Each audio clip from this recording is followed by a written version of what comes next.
Good morning, everyone. The senator's on his way over. He'll be here in just a moment, so if everybody wants to go ahead and find their seats, we want to welcome everybody out. We appreciate you coming. We know a lot of you are getting ready for your Thanksgiving holiday. My name is Sarah Blackhurst. I'm the president of Action 22, and I will be the moderator for today. I wanted to give you a quick little how this is going to go. When the senator comes in, what we've done, and many of you may have already put your name, write your name first and last on a card when you came in if you want to ask a question. I will be randomly pulling 3 names out at a time, and then you can come up and ask your question. You can go to either microphone on either side to ask your question, and the senator will answer it, and then we'll move on. We're going to ask that you be considerate to the other people who have attended, who are asking questions, and also to the senator. We want this to be productive, so ask questions, but keep in mind that there's other people who have questions to ask as well. So if we'll just be sweet and thankful about it today, we can get as many questions as we can answered. So with that, I'm going to turn it over to Senator Gardner. Thank you very much. Thank you. Thank you. Is this mine or is this yours? Thank you very much. Thanks. We switched microphones, so thank you very much for being here. Thanks to everybody in Pueblo for being a part of this town hall. I want to quickly recognize, I know we have one county commissioner, Sal Pace, who's with us today. Sal, I don't know if you wanted to say anything today or not. Senator Gardner, I just want to thank you for coming to Pueblo. You spent a lot of time here over the last few months. I know we were together with the Farm Bureau and Farmers Union a few weeks back.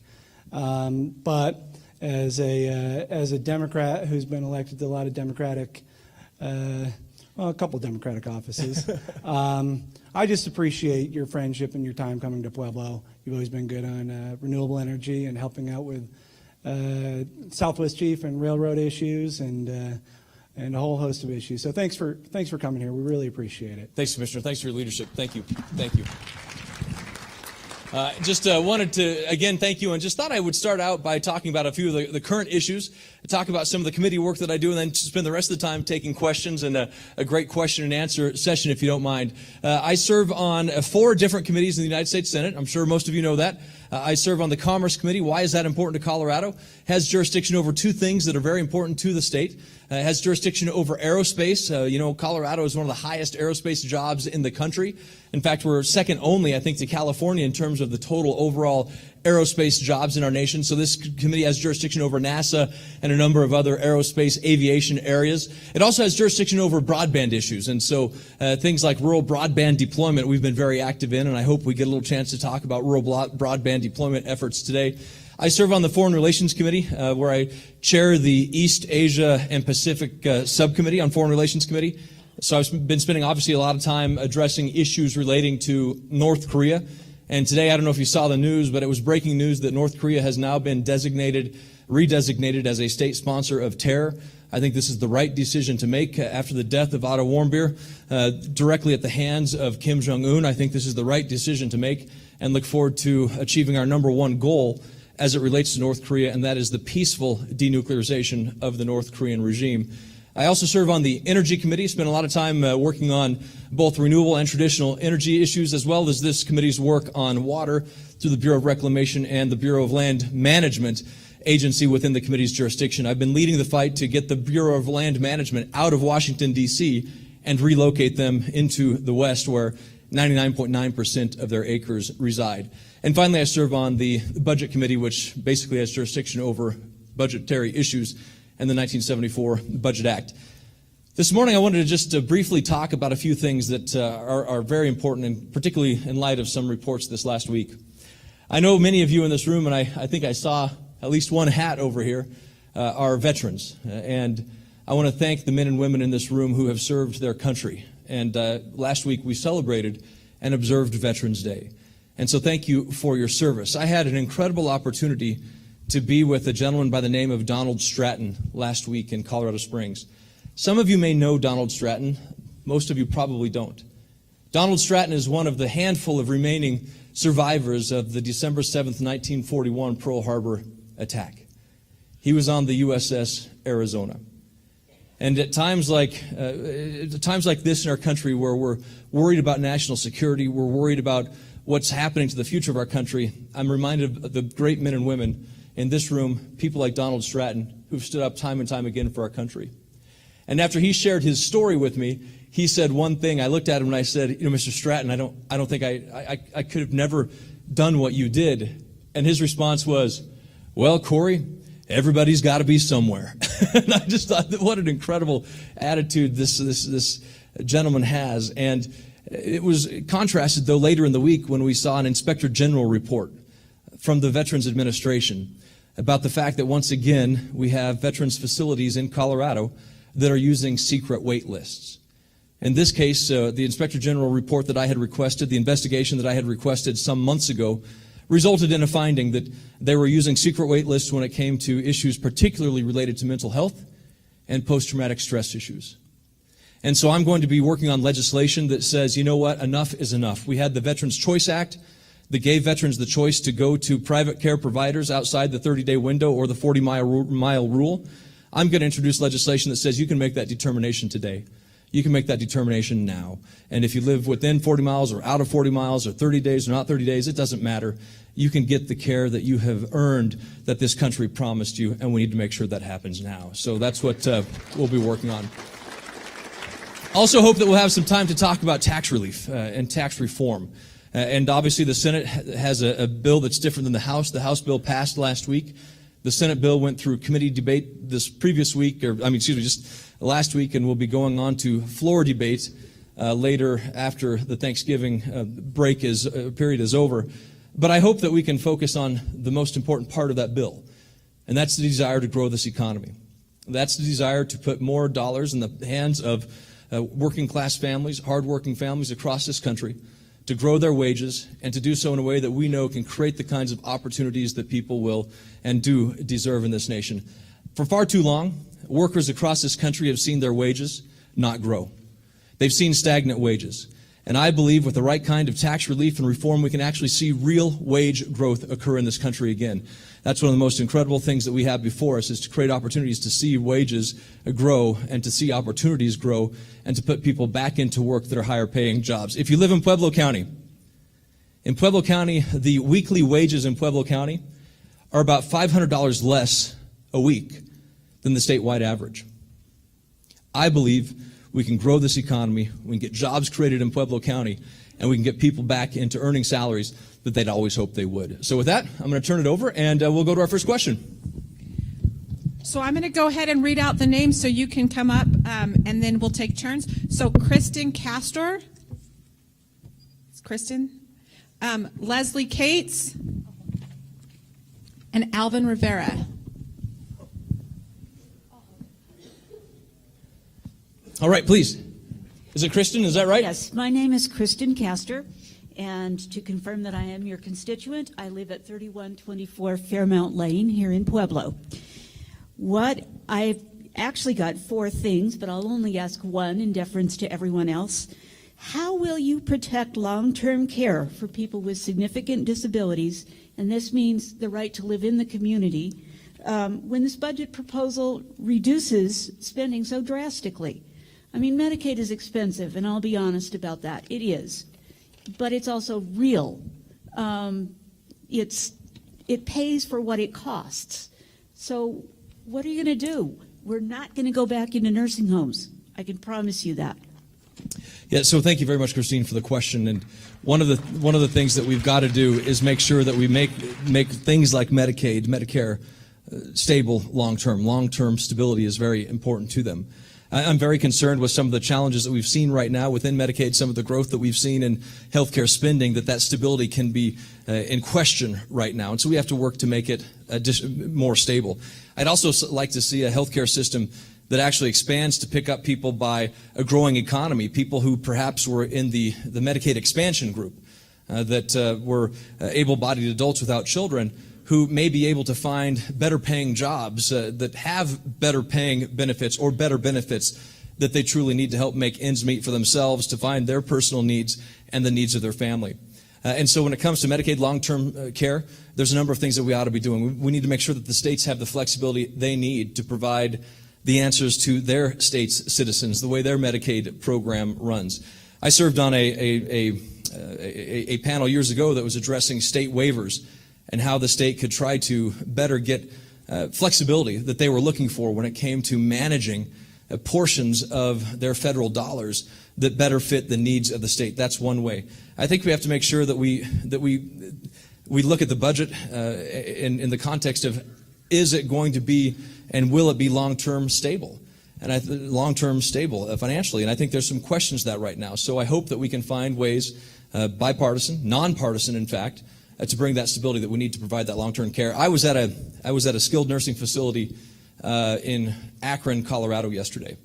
And I hope that people will also take a look at different ways that we can provide care. And I know you're talking about in-home care, which I'm a strong supporter of, and how do we build up those in-home care services.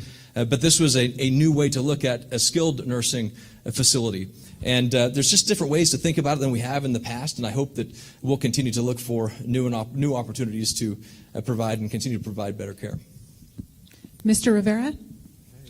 Thank you. Senator, first of all, I'm a veteran. Thanks for your service. Thank you very much, sir. I want to comment on that because it is important. I, like Don, I just happened to be maybe at the wrong place at the wrong time or the right place at the wrong time. But I was in our combat-ready unit.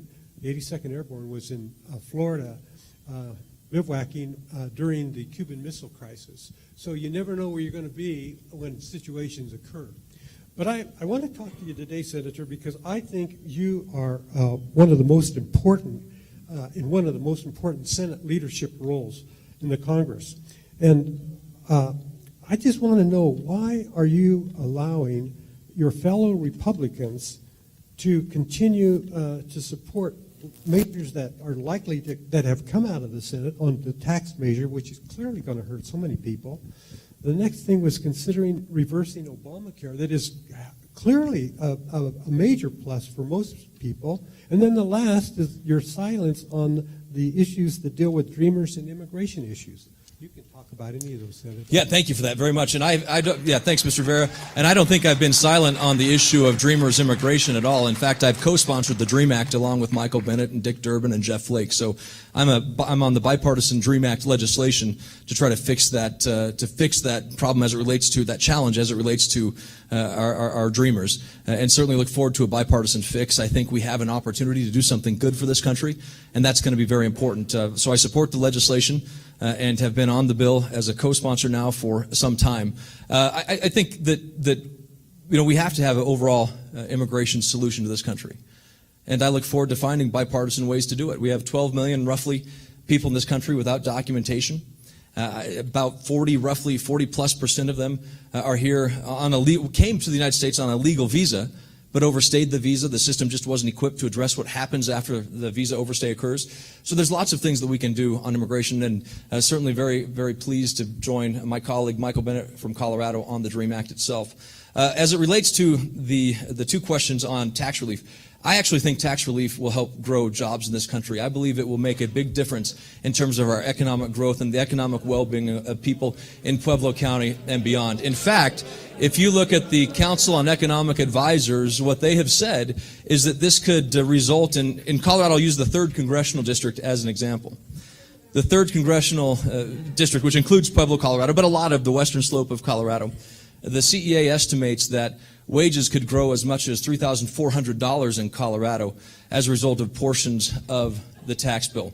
And I think that's very important. The Tax Foundation has said that they believe that could result in 4.4% wage growth. These are things that I think we've got to do. And if people are interested in growing wages for workers who really haven't seen a real salary increase over the past several years, then we should be pursuing economic growth measures. As far as repealing the Affordable Care Act, I think what we have right now in this country is a situation where the Affordable Care Act, remember the promises that were made. The promises were made that if you liked your health care, you could keep your health care. Turned out not to be true for hundreds of thousands of Coloradans who had their health insurance plans canceled. If you look at the price of health care, they were promised the average family of 4 would see a reduction in their health care costs by around $2,500 per person. But instead, we've seen the healthcare rates increase by over 30%. 30% this year, 2018 coming up, 30% last year.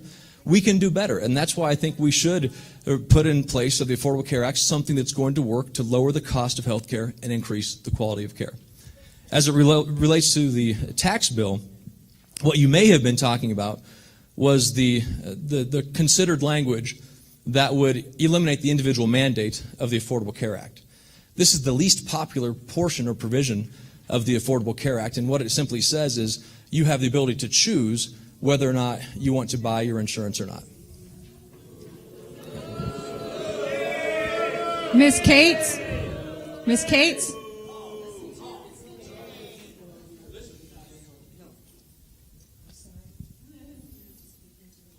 Why can I not hold my mic?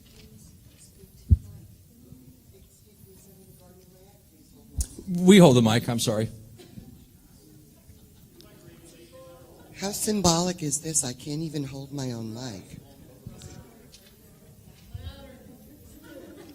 My question is predicated on the following quote.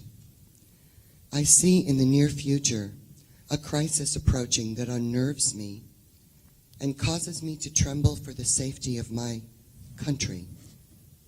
Would you please hold that close so they can hear me? Corporations have been enthroned, and an era of corruption in high places will follow. And the money power of the country will endeavor to prolong its reign by working upon the prejudices of the people until the wealth is aggregated in a few hands and the republic is destroyed. I feel at this moment more anxiety for the safety of my country than ever before, even in the midst of war. This prescient quote was made by President Abraham Lincoln. And I wonder how many people in this room feel we are living his fear today.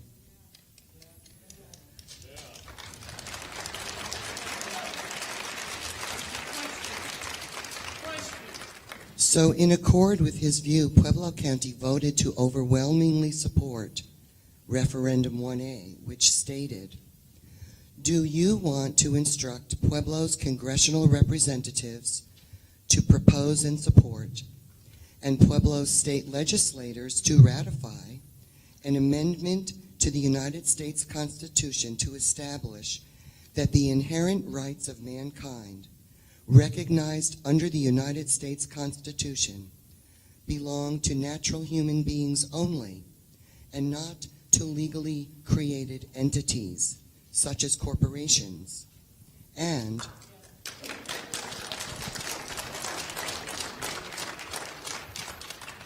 money is not speech, and therefore limiting political contributions and spending is not equivalent to limiting political speech.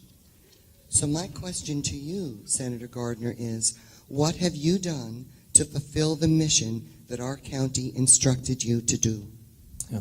Well, thank you for the question. One of the things that I think is very important in your answer is the fact that we have to make sure that we're abiding and upholding people's right to free speech, their First Amendment rights. And we have to be very careful of that. And I'll give you an example. A lot of people in this room came with flyers. I see some red ones and I see some green ones. And today I may see more red ones than I see green ones from this particular audience. But I worry about a day, though, that if we go too far with campaign disclosures, that what if it was required for you to have this piece of paper was paid for by XYZ individual or association? What happens if we get that far?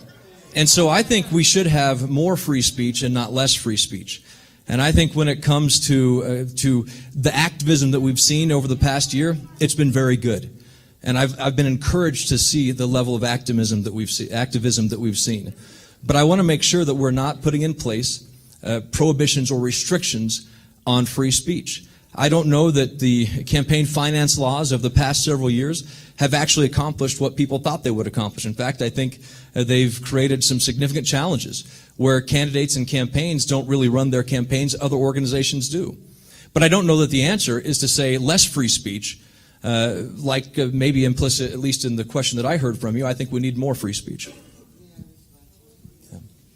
So we have the next three people. But she won't give me the microphone. Ma'am, we need to be conscientious of other Others people have that are here that would like to ask questions. Ma'am, if you'd like, I'm happy to set up Yes, well then I'd like the mic so the audience can hear my sound. So can we have Ann Moulton, Catherine Soundart, and Kathy Javanu come on up, please? May I have your mic, please, so I Ma'am, can please. respond to you? I'm one of your constituents, and I would like the right to sort of bring, I am. May I have your mic, please? Ma'am, we need to respect the One others of as the well. things that free speech is enabling for these corporations is for Monsanto to deny us the right to know what's in our own food.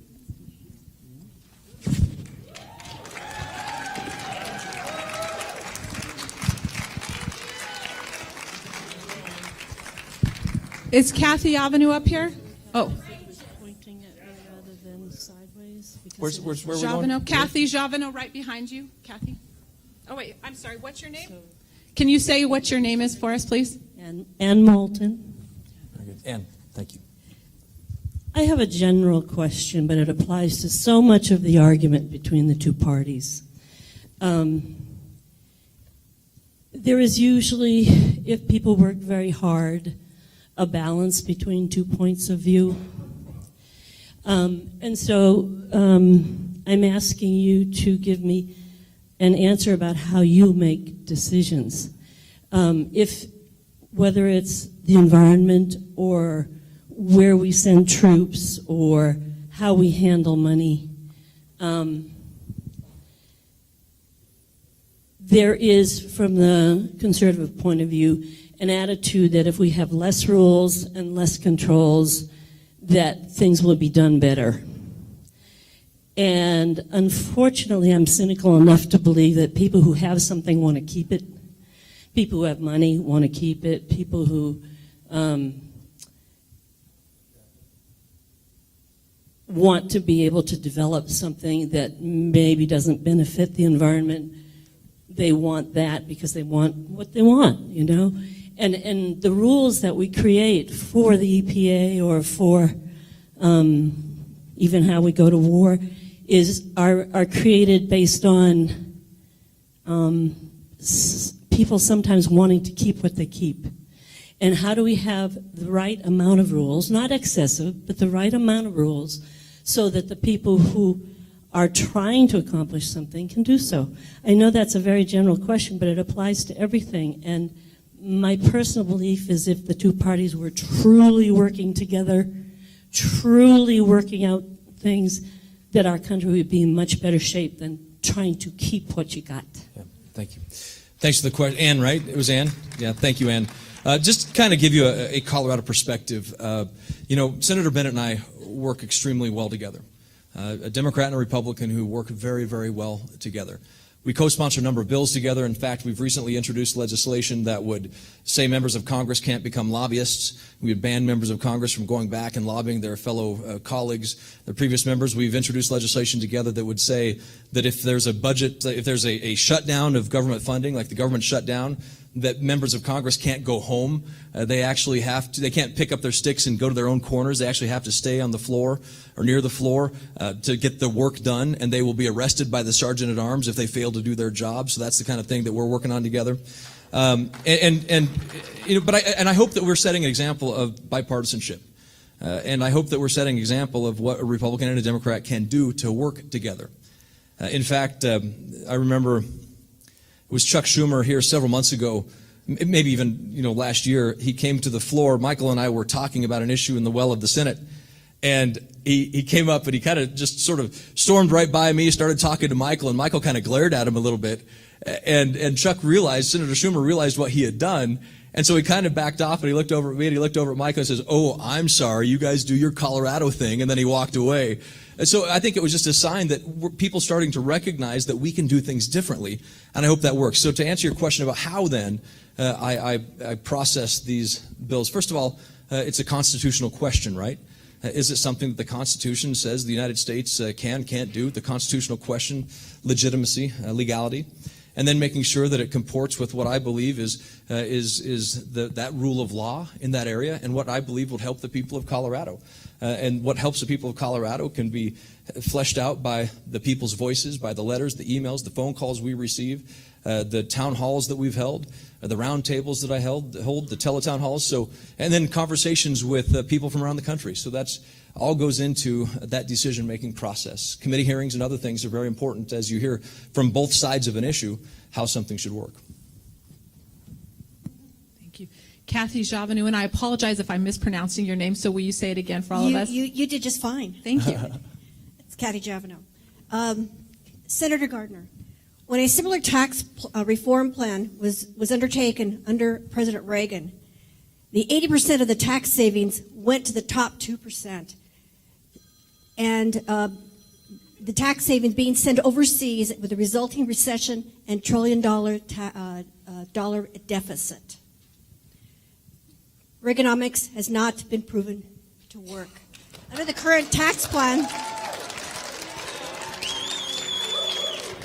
the current tax plan is predicted to have the same effect, according to many top economists.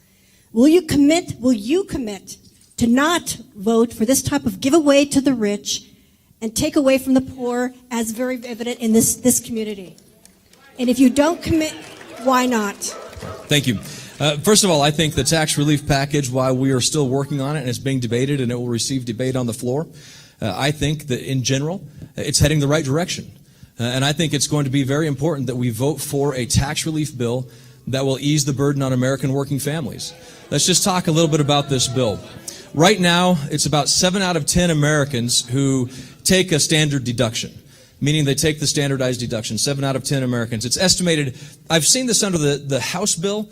I don't know if I've seen this number yet on the Senate bill, but it means that 9 out of 10 Americans would take the standard deduction because it increases the standard deduction. So basically, on the first $24,000 of income, you wouldn't pay a tax because that would be per couple covered by the standard deduction.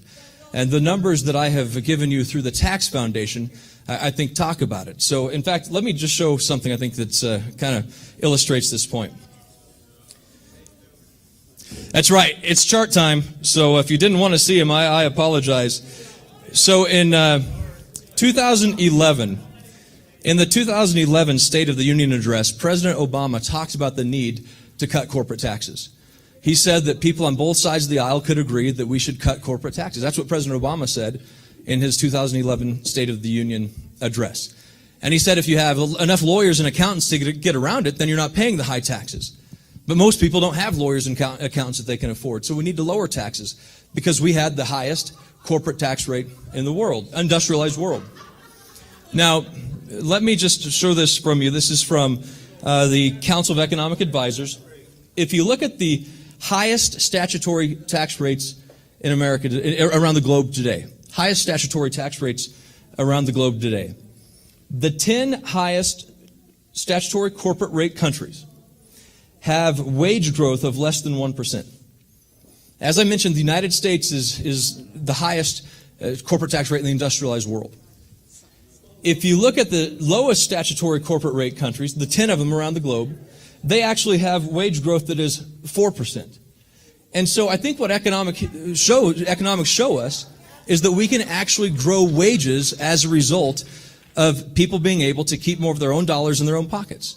And so I think that's what we have to do. Your point on, I think, President Reagan, I believe that we saw economic growth as a result of tax reforms. But one thing we have to be careful is you can't just turn around and blow holes in budgets. And that's critical, too, that you don't just turn around and start doing some of the things that they do. And that's why we have to get our budget under control. That's why we have to see economic growth.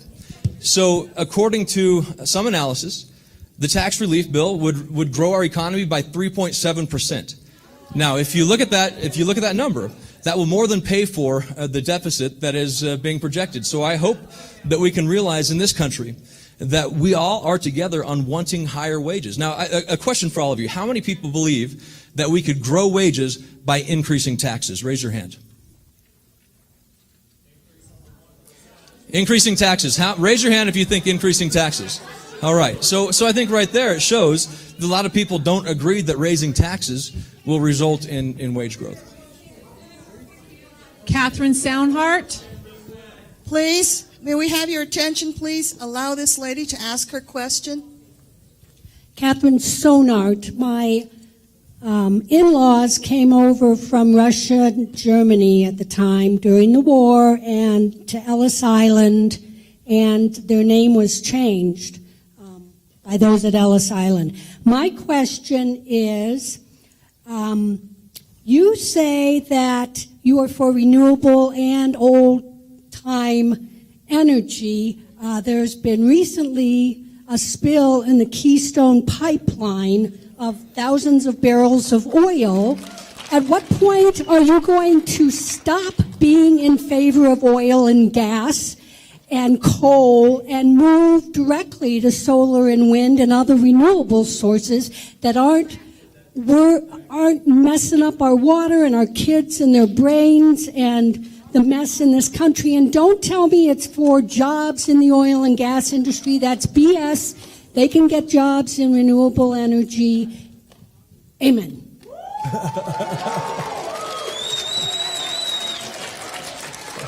Thank you for the question. And I do believe it's important to have jobs in traditional energy. I do support jobs in traditional energy development. I support jobs in responsible oil and gas development. I support jobs in responsible coal development. I believe that we can do it, and I believe technology can find ways to make sure we're answering the most difficult questions of our time. You asked a question about the Keystone XL pipeline. I strongly supported the Keystone pipeline.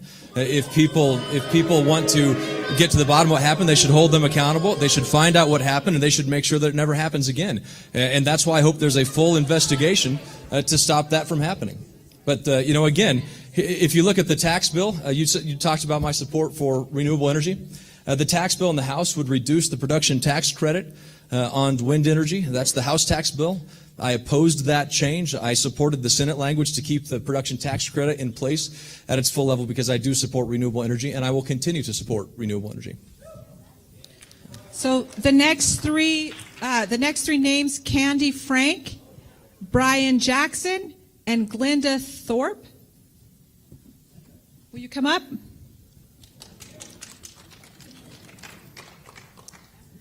Hi there. My name is Candy Frank. I just want to comment first before I ask my question.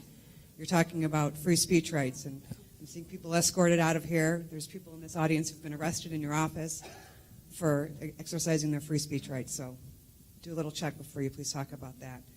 My question is, your approval rating runs somewhere between 27 and 40%. Just last month, you were ranked among the 10 most unpopular senators. Why do you think that is, and what are you doing to improve it? I'm going to do what I always believe is right by the people of Colorado and this country. And so I'm not going to look at polls. I'm going to continue to do what is right by the people of Colorado and what I think is right for this country. That's why I'm going to continue to stand up for less regulations to grow our economy. That's why I'm going to continue to stand up for fewer taxes so that more people in America can keep their own dollars in their own pockets. That's what I'm going to continue to stand up for. We're going to go on this side. Brian Jackson. Well, again, I'm going to do what I believe is right. So I'm not going to look at polls to determine what is right.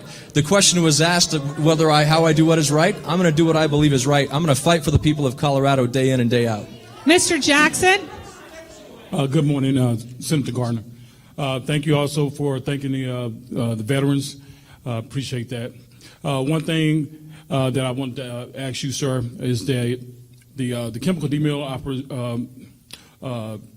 that's located on the Pueblo Chemical Depot. Yeah. You've been on the Budget Committee. Just wanted to know if there's a commitment to continue on in funding the project that's here, and then also the one that's in Kentucky.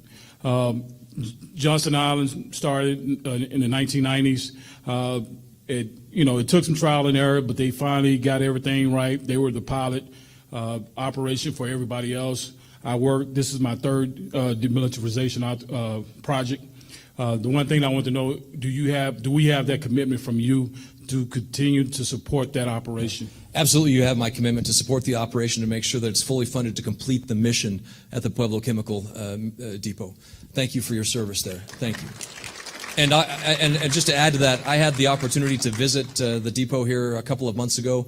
We toured the current operation. We went through the plants. We went through some of the huts. Well, didn't go through, but went by some of the huts. We went out to the facility where they are working on where they're actually doing the neutralization, learned about the process, how that is working. I'm going to continue to fight for every cent that they need to get the job done on task, on time, and we'll continue to fight for that. And so, thank you for your service. Thank you. Ms. Thorpe. My name is Glenda Thorpe, and I'd like to ask you, is there any time at all, that you will vote for your constituents and against Trump?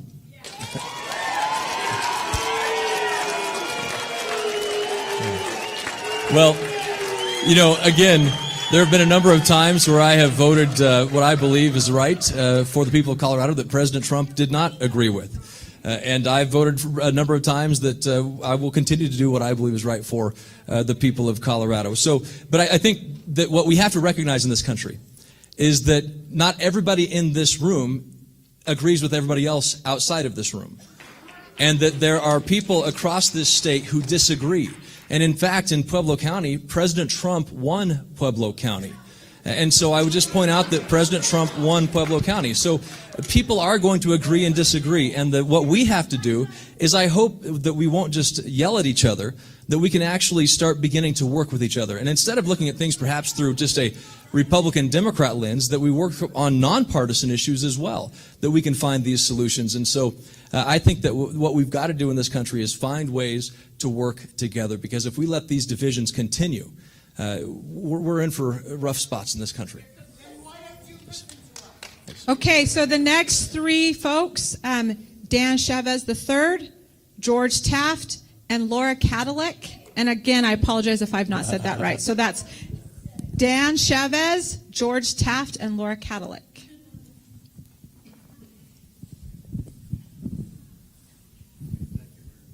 Hey, thank you. Thank you. Thank you. Thanks. Ms. Cadillac, did I say that right? Okay.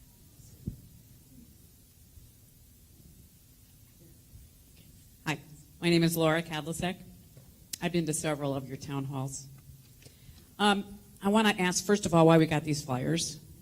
I find this very offensive, pro-gun, especially with... I don't know. I have no idea what you're holding there.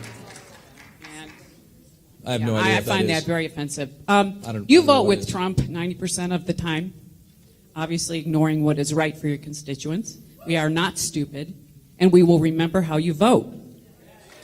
Number one, do you poll your constituents to know what they really want, and especially when it comes to the tax scam, gun control, and health care? Do you poll us to find out what we want, or do you just vote according to what you want? And second question is, this rushed through tax scam will not benefit the middle class or the poor. They didn't close the loophole, the rich loophole that Trump promised for the hedge funders. Will you vote no on this tax scam? I believe it's important we pass a tax bill that provides relief to the American people. I think this tax bill is heading in the right direction. Because I believe we have to do this because, you know what? We are going to grow the economy. We can get jobs created once again in this country. I think that's right. And in terms of polls, I'm talking to people of Colorado each and every day in my office, on the phone, here at the town hall. And so these are opportunities for me to engage what's on people's minds. And I will tell you, there are a lot of people in Colorado and across this country that do support cutting taxes and growing wages and creating jobs. And so that's something that I hear each and every day, whether it's here, whether it's on the phone, whether it's in meetings in my office, or across Colorado. And I look forward to continuing that level of engagement. But I think when it comes to tax relief, I don't believe that high taxes generate economic growth. I don't believe that. I don't believe increasing taxes generates economic growth. In fact, if you look at our European competitors, they've lowered their tax rates even lower than we have. And they've lowered it even more than what this bill in the Senate and the House would lay out. And in fact, the United Kingdom is talking about lowering it even more because they've actually seen the benefit of companies there. Now look, how many people are tired of businesses moving overseas and keeping their money overseas? Then let's make sure they can bring that money back into the United States. Let's make sure that we have a competitive tax code that results in people doing business here instead of overseas. And so if you look at, let me give you a Colorado example. Woodward in Fort Collins, Colorado, headquartered in Fort Collins, Colorado. Woodward has factories, businesses around the globe. They're a Colorado headquartered company. They have money that they would like to bring back into the United States to do business now. But they are penalized with our tax structure right now.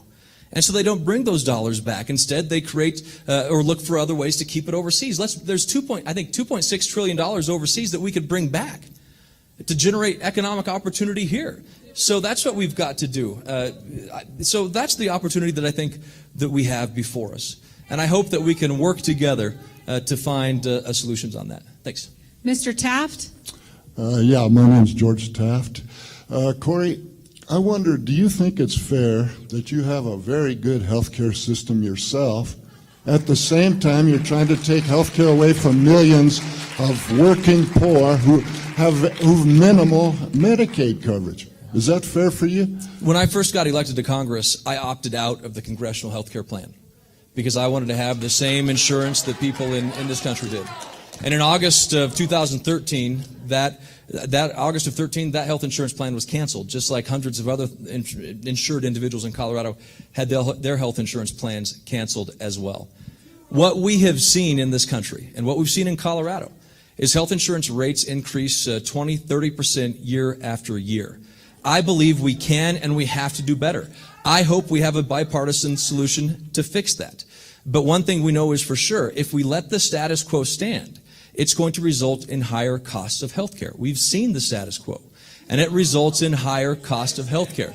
So let's repeal the Affordable Care Act, put in its place something that's going to work to lower cost, increase the quality of care. Those are the things that we should be doing. Mr. Chavez? Wait, now I hear this Medicare for all. How many support single-payer health care? Yeah. In Pueblo County, single-payer health care was on the ballot. Single-payer health care was on the ballot in Pueblo County. It was defeated 85% to 15%. Mr. Chavez? Please, can we have your attention?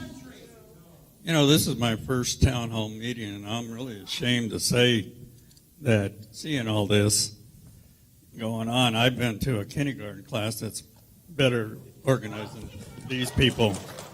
But first of all, I want to thank you for coming down. You have a lot of guts coming here to a lion's pit, and thank you for what you're doing up in the state, in Washington. Laugh if you can. It's my time. It's my time. Now, hey, if I could just interrupt, I heard a very rude comment over here. And please, please, please, respect. You can say what you will to me. I don't care. But to each other, please have that respect to each other. Please. All right. I'm begging you. All right, shut up, please. Come on. First of all, thank you for honoring veterans. We went to war for a reason, for y'all to sit down and say what your piece is. But give some people respect. I'm of a different party. And I didn't vote for any of y'all, people up in Washington. I did the reverse.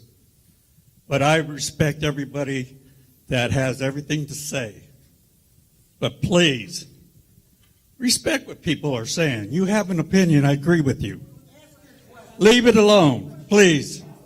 Leave it alone. My question is could you ask the Secretary of Veterans Affairs to come down and sit with our veterans?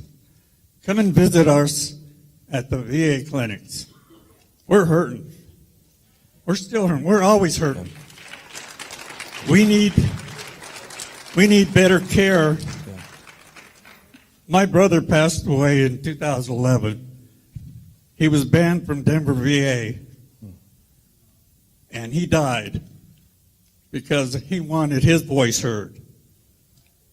And go to a funeral where he and I were in an orphanage together. We lived our lives. So I fought for a right to come and talk to you and listen to you. I can't hear everything when people are yelling. All right? So my question is, have him come down and listen to us. We are hurting here. Thank you, Our Mr. veterans. Chavez. Thank you. One more thing. One more thing. As I listen to you about the Keystone, as a Native American, consider our land. It's a sacred land. We lived many years before any of y'all came, but please consider our land. Thank you, Mr. Chavez. Thank you. Thank you for your service as well. Thank you. And yes, Andy Merritt's my state director. Andy, if you'd raise your hand in the back. Mr. Chavez, if you could talk to Andy, what I'd like to do is work with you on a letter and a phone call to the Secretary of the VA asking for that visit to Colorado. Secretary Shulkin to come to Colorado to visit our VA. I think it's particularly important that the Secretary come to Colorado and see the VA clinics in light of the Inspector General report that talked about the secret wait lists. So let's make sure that we make that happen. So, Mr. Chavez, we will make that request, do everything we can to get the Secretary here. Thank you. All right, the next three questions go to Linda Barkas, Alan Brown, and Shepard Hobgood.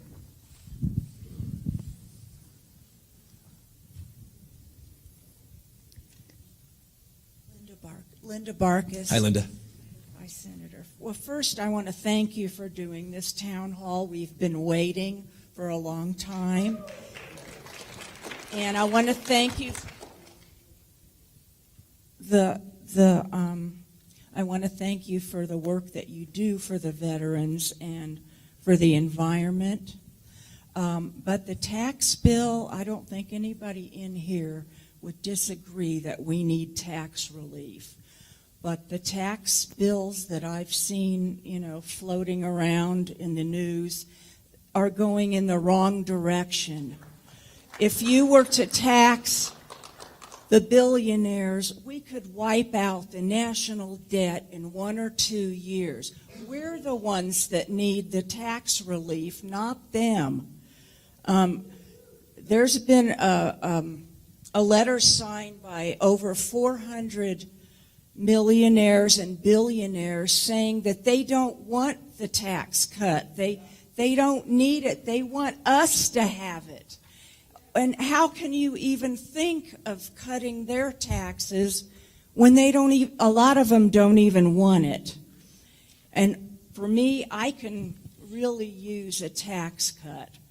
But I would be willing to forgo my tax cut to keep people on Medicaid and Medicare and Social Security.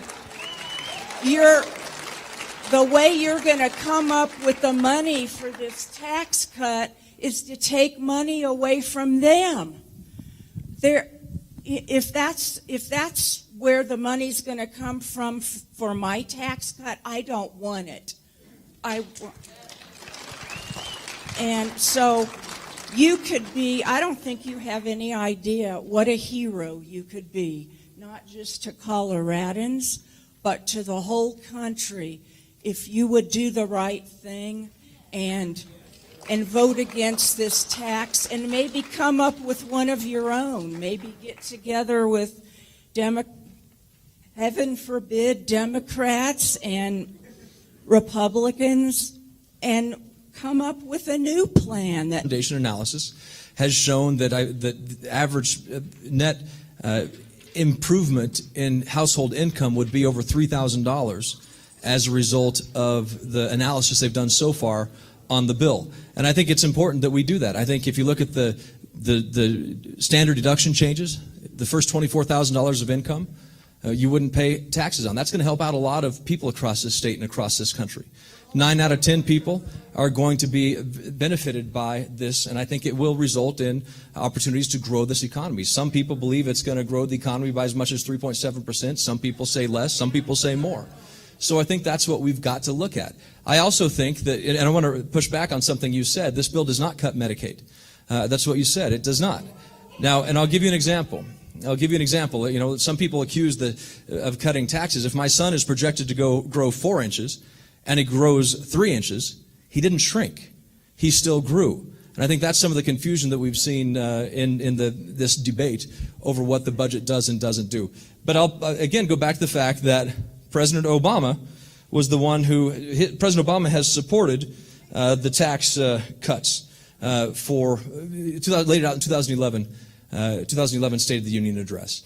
I again, think this is a great way for us to grow the economy and to help people who are working harder than they ever have to finally get ahead. And if those 400 people that you've talked about want to pay more taxes, I'm sure they would. The Treasury would more than welcome a donation of their salaries to the IRS. Hello, my name is Shepard Hobgood, and I spent a year on the Korean Peninsula, and I can't help when I wake up sometimes. I'm thinking about the 26 million people that live in and around Seoul. Right. Just, 30 miles, something like that. And it seems to me that the current administration is just playing fast and loose with what's going on. And what is the Senate doing to try and get this situation under control? You know what the situation is. Yeah, so thank you very much for the question. Were you serving there in Korea? Thank you for your service. Thank you. Look, you're right. There's 25 million people or more living in the Seoul and the greater Seoul area, just 30 to 35 miles away from the North Korea, the DMZ line. And there are tens of thousands of rockets that are aimed at the heart of Seoul, so to speak, in terms of what would happen if there is a military conflict on the peninsula, the consequences of which were just horrific. And that's why I said earlier that my number one goal when it comes to the Korean Peninsula is the peaceful denuclearization of the North Korean regime. So what is the Senate doing about it? A couple things. Number one, last Congress, I led and passed legislation called the North Korea Sanctions Policy Enhancement Act. It was co-sponsored by Bob Menendez, a Democrat senator from New Jersey. It passed 96-0. For the first time, imposed sanctions on North Korea, both mandatory sanctions on everything from cyber threats and attacks to the economy. So we passed that 96-0, and we're starting to see that pressure work, because I believe we do have to ramp up the pressure. But it's not just going to be enough to put pressure on North Korea alone. We also have to put pressure on North Korea's enablers. And who do I mean by the enablers? Well, look, there's a number of actors around the world that accept labor. It's basically slave labor out of North Korea, in Africa, in Southeast Asia, in the Middle East, in Russia, in China, around the globe, that these workers are forced to then send almost all of their paychecks back to the North Korean regime to prop up Kim Jong-un's lifestyle and his nuclear program. So we have to cut off that horrible abuse of human rights. The second thing we have to do is we have to make sure that we stop China from continuing to aid and abet Kim Jong-un in his proliferation. China has done more in the last several months than they have done, but it's still not enough. What do I mean by that? They have allowed some of the toughest United Nations sanctions against North Korea to come through without vetoing it at the Security Council, but there's still more they could be doing. Ed Markey and I, Senator Markey, Democrat from Massachusetts, and I have introduced legislation called the LEAD Act. Basically what it is, it goes after those enablers, including naming 10 individual Chinese companies to sanction them, to bar them from accessing the United States financial system and economic system. We name these 10 companies and say, we are going to sanction you. And why do we name these companies, these 10 in particular? An organization named C4ADS has identified over 5,000 Chinese businesses that are still doing business with North Korea despite all of the sanctions in place. Over 5,000. 10 of them. 10 of those companies are responsible for 30% of the trade with North Korea and China. Just one of those 10 that we named is responsible for 10%. As a result of the legislation Ed and I introduced, just the fact that we introduced it, we've actually now gotten letters and phone calls from some of these entities saying, hey, you're right, we've stopped. Now, I'm not going to believe it until the proof is in the pudding and we see that they've stopped. But the fact is, it does have an example. We have to make it very clear around the world. We have to make it very clear. You have a choice. You can either do business with the largest economy in the world, the United States, or you can do business with a rogue madman in North Korea. China, and final point on this. Final point. On North Korea. As a result of the deployment of the missile defense system in South Korea that the United States placed there, China retaliated because they were concerned that it would affect their security, even though they know it wouldn't affect their security. They carried out a $12 billion economic boycott of South Korea, forced 4 Hyundai plants in China to close down, a number of Lotte shopping centers in China that were based in South Korea to shut down. It cost the South Korean economy $12 billion. In 2015, the total trade between China and North Korea was $5 billion. Can you imagine if China had just taken the same hardline approach to North Korea that they did with South Korea? They would have wiped out their trade, and we would have seen what a North Korean defector who I met with just a couple of weeks ago, the highest level defector from North Korea, the deputy ambassador to the United Kingdom, came to the Capitol and spoke with us. He said, if this were to happen, then 2 things would happen. Either the nuclear program would collapse or Kim Jong-un would collapse. Either one of them give us that key to peaceful denuclearization.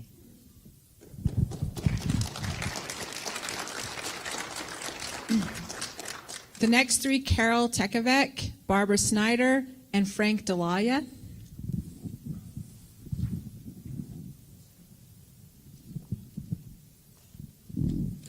Hi, Senator. My name's Carol Tekevec. Hi, Carol. I call your office 3 times a week. Thank you. Sometimes I actually speak to a person, and sometimes I just leave a message. The first thing that I wanted to say was that I'm extremely concerned about the elimination of the service dog program at Walter Reed. Okay. They closed the doors there 2 weeks ago. The people that are in charge of the service dogs for vets, no warning. So please look into that. Yeah, Andy and Samantha, who you probably know, do you call the Pueblo office or the Colorado Springs office? I call all the offices. All the offices, okay, very good. So Samantha, right here, would love to work with you on that and get more information and how we can help. Then I have some very specific things to ask about the tax. We've talked a lot about the tax issues. However, I have looked into some specific things that I think are of interest to all of us. And first off, for the wealthy that we've seen, there are several types of deductions that will continue even with slashing the total rate. With the rest of us, we will have our rate slashed, but our deductions will also be eliminated. So first off, I wanted to say that under the deductions that will still remain, private planes, golf course ownership, carried interest, pass-through corporations will now be taxed at 20% when you are a large corporation, but for the mom and pop corporations that use a subchapter S, they're staying at 30. The alternate minimum tax is also going to be eliminated, which there's a lot of controversy about that. However, it does require then, when you have a lot of accountants that can make your tax very low, that alternate minimum tax helped ensure that at least the large companies and individuals would pay something. I'm very concerned about the fact that with those deductions that will remain, these deductions are going. The first one is that mortgage deduction is going to be eliminated. The student loan deduction, those of us in the middle class who have gone to school with a loan, okay, you can't deduct that interest anymore. I don't know how that squares with private school tuition being deducted. I also am concerned because for graduate students who are the future of our scientists and our physicians, now are going to be taxed on they get a stipend when they teach at the schools that they're attending, but they will be taxed then on the money that they're not actually getting it, they're getting the education. So say I'm getting $30,000 a year as a graduate student and I'm working as a teacher, I'm going to be charged now on, say my tuition would have been $50,000, now I'm going to be charged on $70,000, of which 50 I never have seen. This is going to be a terrible hardship for our scientists and physicians. That one's got to go. And then finally, to add insult to injury, I could not believe my eyes when I saw that the $250 measly dollars that teachers got to buy pencils Seriously? So, those are my concrete ideas, and I'll sit down to hear your response. Mostly, I would just like you to look into it. And I did want to give you a compliment as well. Thanks for standing up for the wind energy. Vestas is important, and in the Senate bill, it does not claw back the money for tax credits on that. Thank you, thank you. And I'll try to get through most of what you said. You may have to help me remember exactly the numbers that the number of items that you talked about there. But just to talk about Vestas, and if you could give it to Samantha, that'd be great right there. On the Vestas side, I was on my drive into Pueblo this morning. I believe I was in Elbert County going by one of the newest wind farms in the state right there, and there were a whole bunch of towers that are Vestas towers that were on the ground getting ready to be built. I've been through the Pueblo facility. You do incredible work here in Pueblo. We got to make sure that manufacturing center stays strong. We've got to keep that going. So on the taxes itself, first of all, the Senate bill keeps the mortgage interest deduction. So that's not, the Senate bill keeps the mortgage interest deduction. The House bill approaches it differently. The second is we keep the deduction, I believe, on student loans as well in the Senate. That changed in the House. On a couple of other things that you mentioned, the jet issue, I'm looking into that because that's something that is new. It's Sherrod Brown, a Democrat from Ohio, who introduced a bill to do just that. So I'm not sure what he wants and why that got in the bill, but you bet I'm looking into it. It comes to carried interest. I believe that's going to be a floor amendment. I believe that will be addressed on the floor. And remember, the debate's not over. There's still opportunity to debate and have bipartisan amendments and bipartisan debate going forward. But all of the things you mentioned, did you get the list, Sam? Yeah, all that you mentioned, obviously, we'll dig into and see what's happening, including talking to Sherrod Brown about what he was doing with the jets. Thanks. Frank? Hey. Hello, sir. My name's Frank Delala. I'm from Colorado Springs. Hi, Thank Frank. you for coming. Thanks. Mine is actually a good follow-on question to what the previous one was. Since the Senate's proposed bill permanently reduces the corporate tax rate to 20%, I'm sure there must be closure of many or most of the loopholes that allow the average rate paid by corporations today under current law to be about 15 to 18%, and a number of corporations like our good friend GE that actually pay 0%. However, I have not heard anything about what loopholes are being closed on and what deductions and exemptions are being eliminated on the corporate side. We've heard a lot about everything that's going away for individual taxpayers in exchange for the higher standard deduction. I'll hold my thoughts on whether that's a good or bad or indifferent. Is probably everybody's individual situation will be affected differently. However, on the corporate side, all we've heard is reduced from 36 or 39% to 20%, and nothing on the loopholes and exemptions and deductions that are being eliminated. So if you would, please share what some of those are, because I'm sure that they are in the bill. You bet. I mean, some of them include how interest is dealt with. Some of them addressing how net operating loss is dealt with. Some of it is addressing how, the new net operating loss and interest deductions carry forward. Obviously, I think there will be, the question prior was about carried interest. I believe that's going to be addressed, so that will be one. And so that there's a number of things that are there that are under consideration, and we can get you the full bill if you'd like to see it and get you that. I was talking about net operating loss, talking about different interest issues, talking about carried interest that I think will be addressed. So I think those are all things that will be going forward, in addition to others that are there. I think, we've heard from a number of people around the state, individuals and companies that are concerned about how this provision would affect their bottom line or what it means to them. And all of them are some of the things like net operating loss, interest deductions, carry forward, those things. And somebody just hollered small business, and I don't feel that I gave you the complete answer on pass-throughs. And this is something that's very, very important. Because remember, the corporate, there's two structures to businesses. You have the C Corp rate and you have the pass-through rate.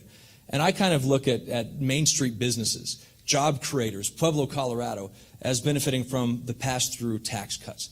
And what is a pass-through? Pass-throughs are individuals who are taxed at their individual rate, but they're businesses. So like an LLC or a S corporation or a partnership or something like that. And so it's very important to me that they see a significant benefit from this bill, because those are the individuals. They're the 1 and 2, 3 person shop. That's where I think the real job growth in this country is. That's why I think there's a lot more work to be done on the need to drive down those rates and to make sure that we continue that work to get that benefit. So, yeah, thank you. Thank you. Barbara Snyder.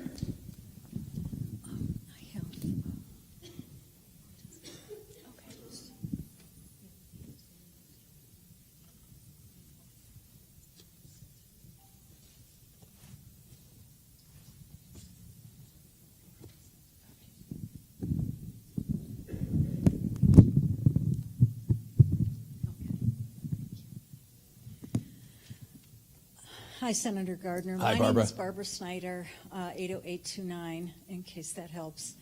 I'm here today because I've done a lot of research over this past weekend. The news on this Senate budget and tax bill just basically was released. The CBO and the University of Pennsylvania analysis were just released last Friday. So we have had very little time to understand what's in this bill, the details of the bill, and the long-term implications of their implementation. I think that my biggest concern is this has been rushed through.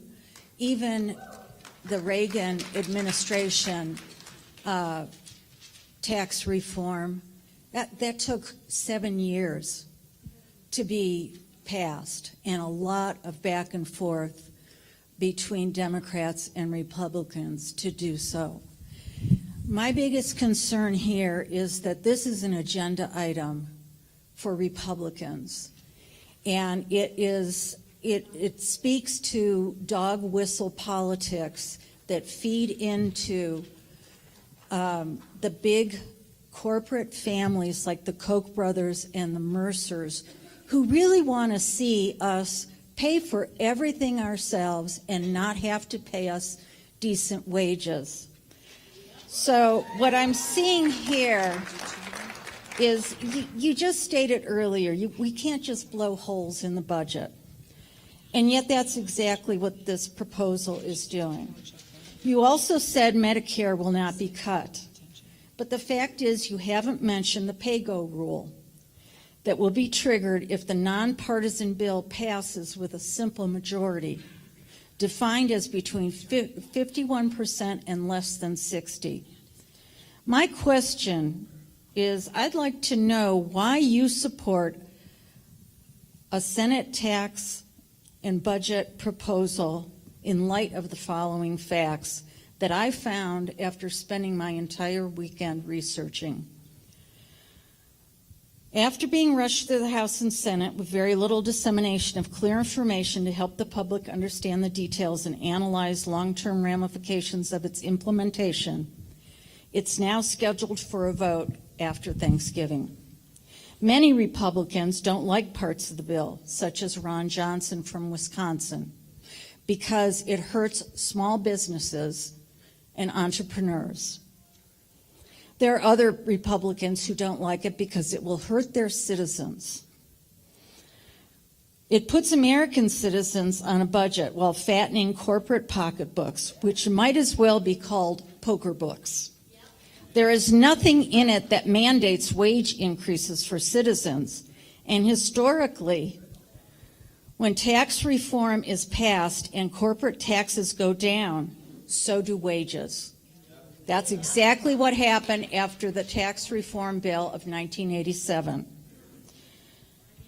The pay-go rule would be triggered if it is passed by a simple majority of between 51 and 59%.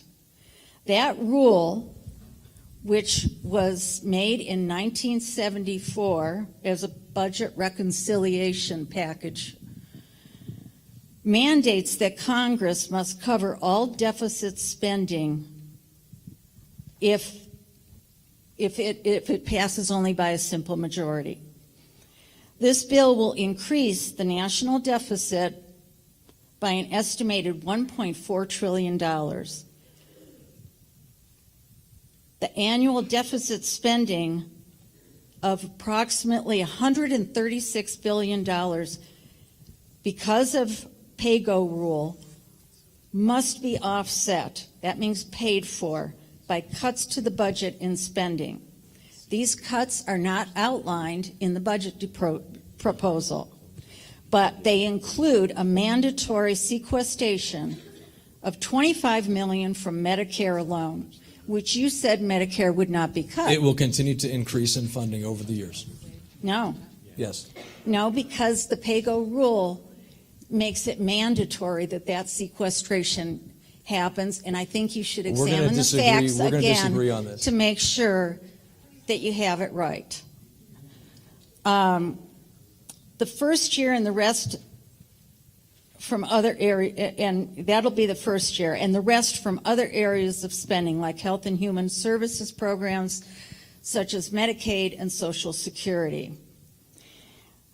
So Medicaid, Medicare, and Social Security are all programs that are funded with federal payroll tax dollars. In other words, paid for by us, and absolutely are not entitlements, government handouts, or social welfare programs. And I already asked my question at the very beginning on this, but I will repeat it. I have only two more things to say. This bill will also be enacted during the open enrollment period for ACA, aka Obamacare, and will likely result in immediate decreases in the number of healthy young individuals signing up for health care insurance.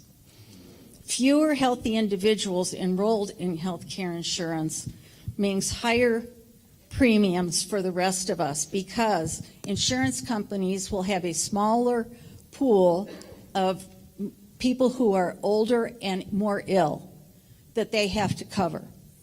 So, again, my question was, in light of those facts, why do you support the Senate budget and tax proposal? And please don't hand me the same stuff that you've been telling everyone else, that this is going to increase wages, that this is going to make everything good and growth and all that, because, you know, there's no evidence of that. That is all speculation, and it has not been historically the case. You and I are probably going to disagree on the facts there. I think some of that was opinion, and some of it was just not what I believe to be the case with the bill. So I look forward to working on a bill. And I mentioned the comment that Washington, D.C. seems to be the only place that a decrease in the rate of increase is considered a cut. And I use the example of a haircut. If my child was supposed to grow 4 inches, but he only grew 3 inches, did he shrink?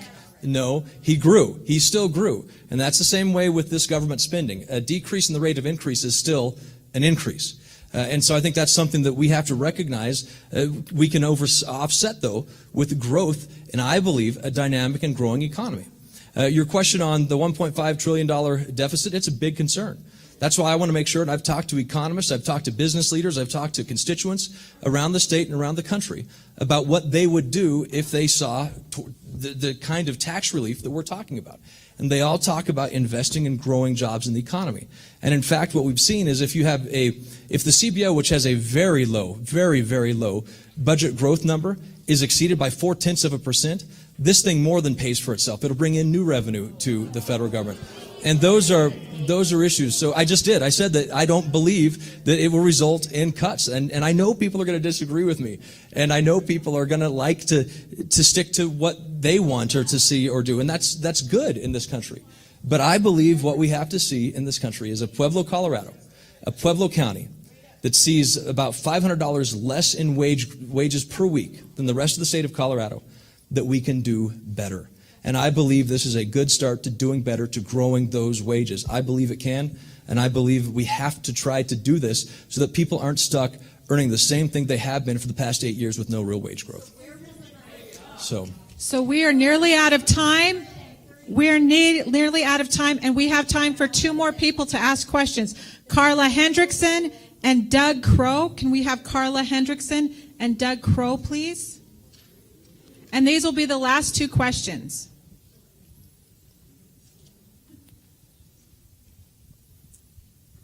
Hi, I'm Carla Hendrickson. Hi, Carla.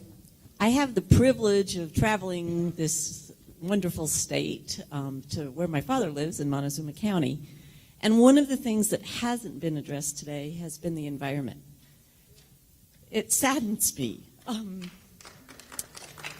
very, very, very concerned. And when I see what the Interior and the Agricultural Department are doing, and I know they're not what your main focus, but tourism is important to this state. And it concerns me when I see threats to native lands, to our national monuments, and I'm interested in your comments. Yeah, absolutely. Look, I've been very strong supporter of our great outdoors and our environment, and will continue to be. In fact, one of the stories that I've talked about with Michael Bennett was early on in, the last Congress, where there was a budget vote and an amendment from a Republican. In fact, the chairman of my committee that I serve on, Energy Committee, it was Lisa Murkowski amendment that I believed would have hurt public lands in Colorado and across the country. And I voted against the amendment. And they held the vote open for 45 minutes or more, trying to convince me to change my vote. And it got so long that Michael Bennett actually came over to the cloakroom to see if I was okay. And I laughed and smiled and said, I'm doing fine, but I don't think these other people are doing fine because I wouldn't change my vote. And so that was to stand up and protect the environment. I'm going to continue to do that. When it comes to national monuments, Scott Tipton and I led a letter to Secretary Zinke to remove the Colorado national monuments from consideration of their reductions. And I was very pleased that they responded, and no changes to Colorado's monuments. I've introduced, we'll be looking at legislation on whether or not we should add some national parks to Colorado. I believe there can be bipartisan opportunities to create new national parks and protections in this country for some of our most sacred areas. We are looking at funding opportunities. That's a great question because right now we have a significant backlog in our national parks, and we've got to address that national backlog. You know, one of the ways that Secretary Zinke has recently talked about addressing the backlog was by, and I believe this was not the right direction, was by increasing the park fees. I think there's better ways to do that. I think there's more important things to recognize that let's not penalize people for enjoying our outdoors. Let's figure out ways to pay for them in other ways. So that's what we're going to do. I'm going to continue to protect the outdoors. So. No. I mean, what I'm talking about is making sure that we're keeping our funding for national parks in a way that addresses the backlog. Look, Rocky Mountain National Park is one of the most highly visited national parks in the country, and it is not stopping in terms of increases in visitors. And it has some heavy use that we have to address. And, it's going to take all of us coming together, making the right resource decisions to do it. I'm a strong supporter of making permanent the funding for the Land and Water Conservation Fund.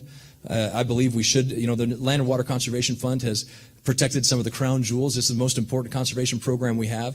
It's a bipartisan effort to do that. I'm going to continue to fight for programs like Land and Water Conservation Fund. But it's also why I want to make sure that we get the Bureau of Land Management out of Washington, D.C. and into the West. Look, 99.9% of the acres that the Bureau of Land Management oversees are west of the Mississippi River. I think they could be more responsive to Colorado and the West if they were out here where the land was, and you could actually have that input instead of having to fly all the way to Washington, D.C. to talk to the BLM. So let's do that. Let's make better decisions and continue to make those protections happen. Thanks. Mr. Crow, you have the last question. Senator Gardner, as someone who spent 10 years paying off my student loans, I'm concerned about the write-off for student loans. I know that was eliminated in the House bill, and I'm concerned about it in the Senate bill. Secondly, and by the way, I'm still paying off a student loan. I understand. I'm one of the few that does. I'm the second youngest member of the Senate, and I understand what it means to have that heavy burden. Well, speak up for us, because a lot of people are in that boat, and a lot of people are stuck with very exorbitant student loans. Secondly, I'm concerned about the EV, electric vehicle tax credit, which already has a phase-out period. This is the electric vehicle you said? Yeah. Electric vehicle tax credit. Our American auto manufacturers, such as General Motors and Tesla, are counting on that to transform the way we use energy in greener, lower-impact vehicles, both for reducing climate change and also reducing emissions that are making people sick. And I want to make sure that stays in the tax code until its natural elimination anyway, which I believe happens at 200,000 vehicles per manufacturer. Yeah, no, look, I've strongly supported the renewable energy provisions in the Senate bill that would keep the production tax credit, the ITCs, and obviously if you could get your name to Andy or your email address, we can talk about how to make sure we're putting in a word for the EV side of things as well. Thank you. Thank you. I'm just getting a message. We can take one more question. We have time for one more question. Mike Lowe, are you still here?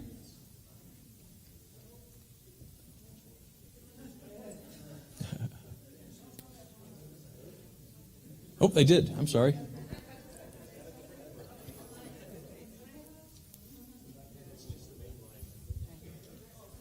Thank you for coming. Thank you. And I just have one question. I can't understand why, if it's such a good deal, this new tax program that the Republican Senate is coming up with, if it's such a good deal for individuals, why isn't it permanent? But the corporate tax deal is permanent. I want to see it made permanent. I want to see it extended as long as we can. That's one of the areas where I'm going to fight tooth and nail to see if we can't get that done, because I believe it should be permanent. And because what I don't want to have happen is in 5 years or 6 years to have that ratchet back tax increase come into effect of what they're seeing today. I disagree with that, and I'd like to see it be made permanent. So thanks. I want to thank everybody in Pueblo County. Thank you very much for the opportunity to be with you all today. Thanks for being here. And for those of you who've been to multiple ones, thanks for coming to several of them. Thank you.